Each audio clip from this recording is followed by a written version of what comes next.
What's up YouTube, Jack Sutcliffe here and welcome back to JS Fitness. Or if you're just tuning into the channel, then welcome.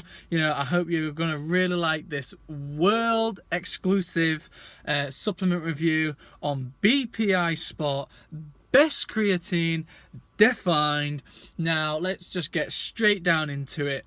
What is it? Well, BPI, they're quite a big company at the minute. I think they're kind of taking the storm on some things. They're coming up with some very interesting cocktails of supplements. Like for argument's sake, the best creatine, there's a blend of 6 in there, I believe. And they're throwing in some flavors, just spicing it up a little bit, keeping things interesting, which is always good and nice to see.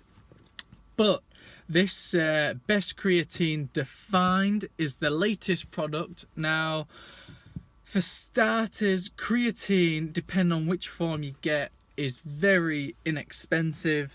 There are some kind of designer creatines out there which kind of cost a fortune, and the studies aren't even there to back them up. So why people are paying for them, I do not know. But what is this BPI best creatine defined?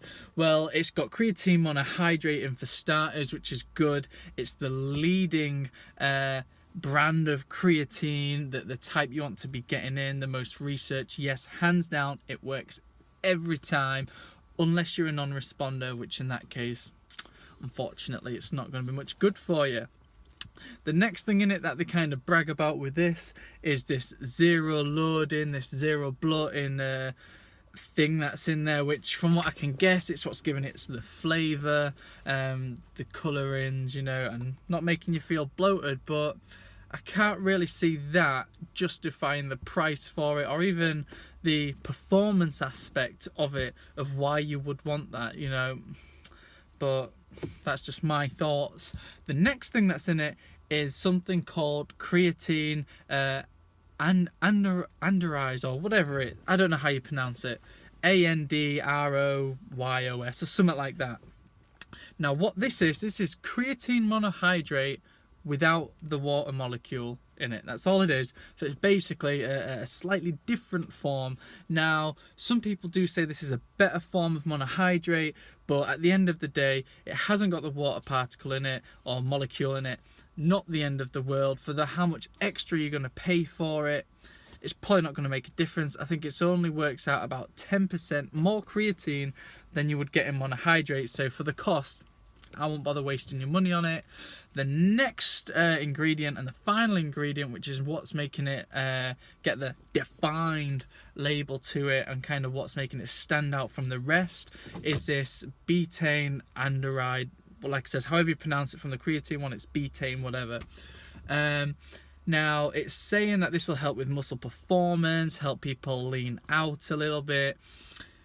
But unfortunately, it's not the case. The website rants and raves about 500 milligrams of the stuff, which from the clinical studies, which say, we're not sure if it works, are saying you need anything from 3 to 6 grams, not 500 milligrams, which is half a gram. So they're raving about this stuff being in it. It's not even clinically dosed. The stuff isn't even proven to work, and the studies that are done, the most recent one is from 2002 that I could see. The bulk of them are from like the 80s, 90s. So for me, I personally wouldn't bother with the product. I'm sure it's great, but from the pricing side of it, it's about $35 a tub. You're getting about 50 servings, and it's very expensive compared to monohydrate, which can get a kilo of the stuff for about 20 quid. So for $10 less, you're going to get about 200 servings of creatine monohydrate than what you are compared to this stuff. So to be honest, it's really not worth the money from my perspective. If the bank's tight, definitely don't get it. I think it's interesting from the aspect of it's flavoured, but if you're wanting a flavoured beverage with some creatine in it, either throw it in with your BCAAs or just pour some juice in with normal non-flavoured creatine monohydrate. But that's just my opinion, guys. Be sure to like and comment down below. Let me know what you thought of this world exclusive review. I'm not going to bother doing a mix test. Why? Because it's creatine. It's going to sink to the bottom whether it's micronized or not.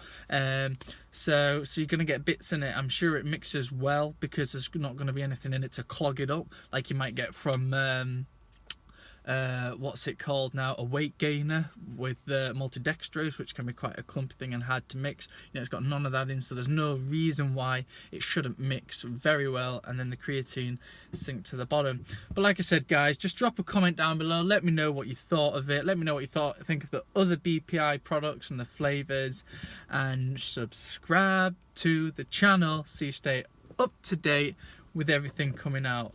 But I'll see you in a bit. Peace.